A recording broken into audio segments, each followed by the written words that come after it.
जैसे 2020 में एक हेलीकॉप्टर सारे हेलीकॉप्टर पर भारी पड़ा था, उसी तरीके से 2025 में एक हेलीकॉप्टर सारे हेलीकॉप्टर पर भारी पड़ने वाला है। तेजस्वी यादव की रणनीति बनकर तैयार हो चुकी है कि अब किसी तरीके से अपना हेलीकॉप्टर लेकर उड़ना है और सभी हेलीकॉप्टरों पर भारी पड़ना है। जिस तरीके से भारतीय जनता पार्टी रणनीति बना रही है अपने आप को लेकर, नीतीश कुमार रणनीति बना रहे अपने आप को लेकर, चिराग पासवान रणनीति बना रहे अपने आप को लेकर, उपेंद्र कुशवाहा रणनीति बना रहे अपने आप को लेकर, और उसके बाद जीतन राम मांझी हैं उनकी रणनीति अपने आप को लेकर बन रही है।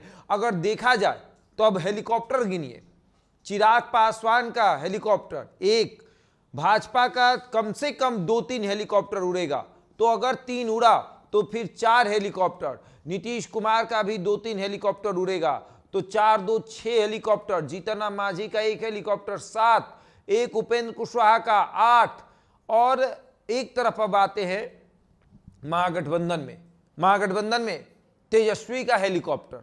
कांग्रेस अगर उड़ाया तो उड़ाया, नहीं तो फिर तेजस्वी का ही हेलीकॉप्टर। हो गया खत्म। एक तरफ 8 हेलीकॉप्टर और एक तरफ 1 हेलीकॉप्टर, 8 हेलीकॉप्टर उड़ेगा।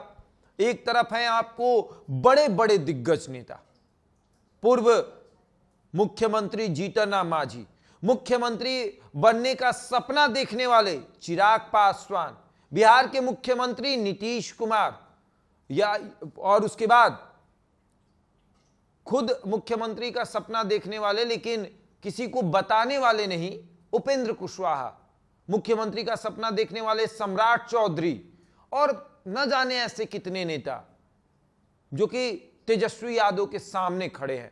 और दूसरी तरफ मुख्यमंत्री का सपना देखने वाले तेजस्वी यादव अकेले चल रहे हैं, और साथ में कौन है? उप मुख्यमंत्री का सपना देखने वाले मुकेश सहनी, जो कि साथ रहेंगे या नहीं रहेंगे इसमें भी शंका है। अगर वो भी चले गए तो फिर एक हेलीकॉप्टर और जोड़ लीजिए, वो भी तो हेलीकॉप्टर से उड़ेंगे। एक पार्टी की राष्ट्रीय अध्यक्ष है तो फिर 9 हेलीकॉप्टर और एक तरफ 1 हेलीकॉप्टर। तो ये हेलीकॉप्टरों का जो दौर है वो शुरू होने वाला है।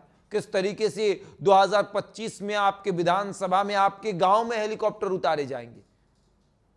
मुझे याद है कि जब हम लोग छोटे थे और चुनाव का बिगुल बजता था तो हेलीकॉप्टर आता था। अगर आपके क्षेत्र में गलती से एक हेलीकॉप्टर आ गया तो हेलीकॉप्टर देखने वालों की भीड़ लग जाती थी, लेकिन अब तो हेलीकॉप्टर आम बात हो गया है। लोकसभा चुनाव हो, विधानसभा चुनाव हो, अब बस ये बाकी है कि मुखिया के चुनाव में हेलीकॉप्टर उतरना बाकी है। मुखिया का चुनाव होगा और मुखिया जी एक पंचायत के एक वार्ड से दूसरे वार्ड में हेलीकॉप्टर से जाएंगे। विधानसभा चुनाव में ये आम हो गया है, हेलीकॉप्टर उड़ाए जाते हैं, क्योंकि ये रहता है कि एक दिन में 3-4 सभाएं करनी रहती है और बाई रोड ये संभव नहीं है। एक तो कि दूर का सफर, और दूसरा कि भाई बाई रोड इतना सफर करिएगा तो दुर्घटना का भी आशंका रहता है। तो हेलीकॉप्टर का होना भाई बहुत जरूरी है। तो ये तेजस्वी यादव का 1 हेलीकॉप्टर सब पर भारी पड़ने वाला है, रणनीति बनने वाली है। हेलीकॉप्टर से पहले बस की यात्रा होने वाली है। बिहार के गलियों में, मोहल्लों में जाकर लोगों से मुलाकात करना है, लोगों के साथ बैठकर बातचीत करनी है, और उसके बाद एक अलग रणनीति बनेगी कि किस तरीके से हेलीकॉप्टर उड़ाना है, कि बिहार के एक कोने से दूसरे कोने तक नाप देना है और पता भी नहीं चले किसी को कि मेरा एक ही हेलीकॉप्टर है।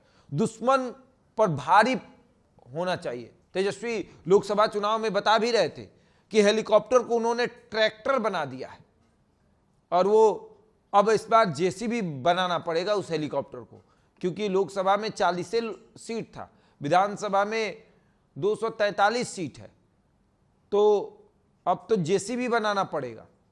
किसी तरीके से कबाड़ के, गड्ढा खोद के निकालना पड़ेगा अपने हेलीकॉप्टर को, और दिखाना पड़ेगा कि आपका 9-9, आपका 8-8 हेलीकॉप्टर, और उस पर हम अकेले भारी हैं।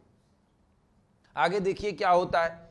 लेकिन तेजस्वी यादव तो अकेले हैं, सामने बड़ा बड़ा चट्टान है, और उस चट्टान से टकराना भी है, युवा चट्टान भी है चिराग पासवान। आप देखें क्या होता है।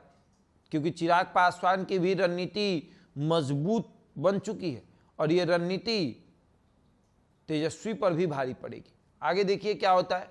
बहरहाल इस खबर में इतना ही। बने हमारे साथ और देखते रहे द इंडिया टॉप।